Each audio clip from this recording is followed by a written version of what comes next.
Assalamualaikum warahmatullahi wabarakatuh. Selamat pagi anak-anak, semoga kalian dalam keadaan sehat walafiat.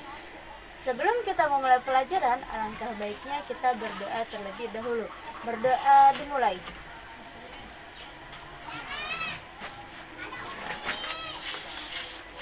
Berdoa selesai. Terima kasih.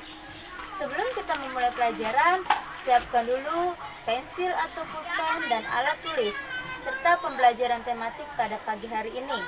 Nah, pada pagi hari ini, Ibu akan mengulas kembali materi yang kita telah lalui di subtema 1 tentang ciri-ciri makhluk hidup. Nah, ada berapa ciri-ciri makhluk hidup? Di sini ada 5 ciri-ciri makhluk hidup. Yang pertama, makhluk hidup membutuhkan makanan. Yang kedua, makhluk hidup dapat bergerak. Yang ketiga, makhluk hidup berkembang biak. Yang keempat, makhluk hidup tumbuh. Dan yang kelima, makhluk hidup dapat bernafas. Nah, Ibu akan makhluk hidup membutuhkan makanan. Manusia membutuhkan makanan. Manusia membutuhkan makanan dari mana? Dari hewan dan dari tumbuhan. Apa saja hewan yang bisa dimakan oleh manusia? Seperti ayam, kambing, sapi, dan lain sebagainya yang halal yang bisa dimakan oleh manusia. Dan kemudian dari mana lagi manusia mendapatkan makanannya? Dari tumbuhan, seperti tumbuhan bisa bayam, bisa kangkung, bisa jagung, bisa tomat, ataupun dari buah-buahan seperti ada apel, ada jeruk, ada anggur, dan lain sebagainya yang berasal dari tumbuhan. Itulah makhluk hidup manusia. Dari mana manusia membutuhkan makanan tersebut? Kemudian selanjutnya ada hewan. Dari mana hewan mendapatkan makanannya? Nah, hewan mendapatkan makanan dari hewan lain dan dari tumbuhan yang dari hewan lain, seperti contoh kucing makan ikan. Nah, itu dari hewan lain. Kalau hewan yang membutuhkan makanan dari tumbuhan, seperti contoh kelinci membutuhkan wortel. Nah, itu ada lagi kambing membutuhkan rumput dan lain sebagainya. Selanjutnya ada tumbuhan. Dan yang terakhir yaitu tumbuhan. Tumbuhan adalah makhluk hidup yang membutuhkan makanan. Dari mana tumbuhan didapati agar tumbuh mencari makanannya sendiri? Yaitu tumbuhan dari makanannya sendiri melalui proses fotosintesis. Itulah makhluk hidup membutuhkan makanan. Selanjutnya nomor 2, ada makhluk hidup dapat bergerak. Yang pertama, manusia dapat bergerak, dapat berpindah tempat. Bisa seperti contoh, manusia bisa berjalan, melompat, ataupun berenang. Tapi manusia tidak dapat terbang ya. Kemudian selanjutnya ada hewan. Nah, di sini hewan mempunyai bermacam-macam alat gerak. Dapat bergerak seperti monyet dan orang utan itu dapat bergerak dengan cara bergelantungan. Kemudian ikan paus dan anjing laut itu dapat bergerak dengan cara berenang. Kemudian lebah, burung, dan kupu-kupu alat geraknya yaitu dengan terbang. Kemudian ada kuda dan macan dapat bergerak dengan cara berlari. Itulah macam-macam dari hewan. Hewan banyak macamnya dengan bermacam-macam gerakan sesuai dengan hewan itu sendiri. Yang terakhir adalah tumbuhan. Dari mana tumbuhan dapat bergerak? Tumbuhan dapat bergerak, namun tidak bisa berpindah tempat. Seperti apa contoh tumbuhannya? Seperti putri malu. Putri malu, jika kita sentuh, maka ia akan bergerak, tapi ia tidak bisa berpindah tempat. Itulah makhluk hidup dapat bergerak. Selanjutnya, makhluk hidup berkembang biak. Ciri makhluk hidup yang ketiga yaitu berkembang biak. Ada manusia berkembang biak dengan cara melahirkan. Jika apa itu berkembang biak? Berkembang biak itu agar adanya manusia di muka bumi ini, agar adanya keturunan di muka bumi ini. Seperti manusia berkembang biak dengan cara melahirkan. Nah, jika manusia tidak melahirkan, maka tidak akan adanya lagi keturunan. Selanjutnya hewan. Hewan berkembang biak dengan dua cara. Ada yang bertelur dan ada yang melahirkan. Sementara yang bertelur contohnya seperti ikan, penyu, dan bebek dan sebagainya, hewan-hewan yang dapat bertelur. Kemudian yang kedua dengan cara melahirkan. Apa saja hewan yang bisa melahirkan, yaitu seperti singa, rusa, dan kucing, dan semua hewan yang bisa melahirkan. Itulah perkembangbiakan pada hewan. Selanjutnya ada berkembang biak pada tumbuhan. Nah, tumbuhan juga di sini terdapat dua perkembangbiakan. Yang pertama secara alami dan yang kedua secara buatan.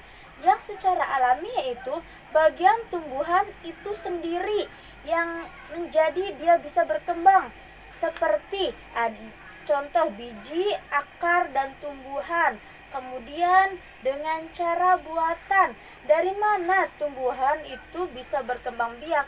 Dengan dibuat oleh manusia. Kok bisa sih? Nah, dengan cara di stek atau dicangkok. Nah, itulah perkembangbiakan pada manusia, hewan, dan tumbuhan. Selanjutnya ada ciri makhluk hidup yang keempat, yaitu makhluk hidup dapat tumbuh. Nah, makhluk hidup dapat tumbuh seperti manusia. Manusia dapat tumbuh yang tadinya bayi sampai dengan sekarang kalian kelas 3. Dari mana kalian tumbuh? Nih, yang tadinya kalian usia TK tingginya itu hanya 100 dan sekarang kalian tingginya sudah 120 seperti itu. Dan beratnya waktu TK kamu masih 20 kg. Sekarang kalian sudah kelas 3, beratnya udah ada yang 30, ada yang 40 kg. Bah, kalian apalagi sekarang belajar di rumah pasti sudah bertumbuh menjadi besar. Kemudian ada hewan. Hewan itu tumbuh juga sama. Seperti contoh ayam. Ayam yang tadinya telur berubah menjadi itik atau ayam kecil, itik disebut itik. Dan setelah dewasa maka berubah menjadi ayam. Begitupun dengan kupu-kupu, bertumbuh dari ada kan lagunya, pasti kalian tahu. Seperti ini lagunya. Telur-telur, ulat-ulat, kepompong kupu-kupu. Nah, itulah pertumbuhan pada kupu-kupu. Itulah hewan yang dapat bertumbuh dan contoh hewan lainnya. Dan yang terakhir yaitu tumbuhan. Nah, tumbuhan itu semakin besar ia tumbuh, maka akan semakin banyak batang dan daunnya. Seperti misal nih, kalian menanam toge yang tadinya kecil, maka dia akan tumbuh menjadi tinggi dan besar. Seperti itu contohnya. Dan yang ciri-ciri hewan yang terakhir yaitu adalah makhluk hidup dapat bernafas. Nomor 5, makhluk hidup dapat bernafas. Yang pertama, manusia. Manusia, dari mana manusia dapat bernafas? Manusia dapat bernafas dari paru-paru. Seperti contoh di samping ini. Nah, di sini manusia dapat bernafas dengan paru-paru. Kemudian hewan. Hewan itu memiliki berbagai macam alat pernafasan yang dimiliki oleh hewan. Seperti hewan yang ciri makhluk hidup dapat bernafas yaitu yang kedua yaitu hewan. Hewan bernafas dengan berbagai cara, seperti ikan. Ikan dapat bernafas dengan insang. Yang kedua, sapi. Sapi dapat bernafas dengan paru-paru. Yang ketiga, ada serangga. Serangga dapat bernafas dengan trakea. Dan yang terakhir yaitu cacing. Cacing dapat bernafas dengan kulitnya. Nah, untuk itu hewan di sini mempunyai berbagai macam alat pernafasan sesuai dengan hewan itu sendiri. Seperti yang ada di contoh halaman 29.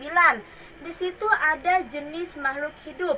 Kalian bisa tulis ada kupu-kupu. Kupu-kupu alat pernafasannya yaitu dengan trakea. Mengapa dia dengan trakea? Karena dia merupakan serangga. Semua serangga alat pernafasannya dengan trakea. Yang kedua ada paus. Paus itu termasuk jenis bukan sejenis, bisa dikategorikan sebagai ikan yang mempunyai alat pernafasan berupa paru-paru. Yang ketiga yaitu katak. Katak dapat bernafas dengan paru-paru. Selanjutnya nomor 4 ada beruang. Beruang pun bernafas dengan paru-paru. Semua hewan yang ada di darat itu bernafas dengan paru-paru, kecuali burung atau tanah itu bernafas dengan kulitnya. Itulah bermacam-macam hewan alat pernapasan yang dimiliki oleh hewan. Selanjutnya yang terakhir ada tumbuhan. Tumbuhan bernafas melalui mulut daun atau stomata dan pori-pori kulit batang atau lintesil.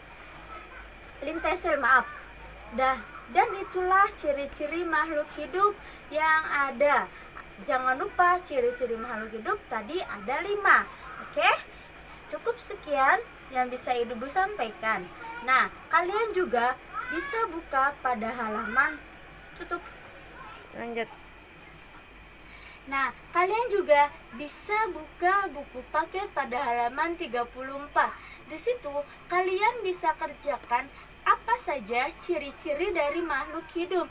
Tadi sudah Ibu jelaskan 5 ciri-ciri pada makhluk hidup. Yang pertama, makhluk hidup membutuhkan makanan. Yang kedua, makhluk hidup dapat bergerak. Yang ketiga, makhluk hidup dapat berkembang biak.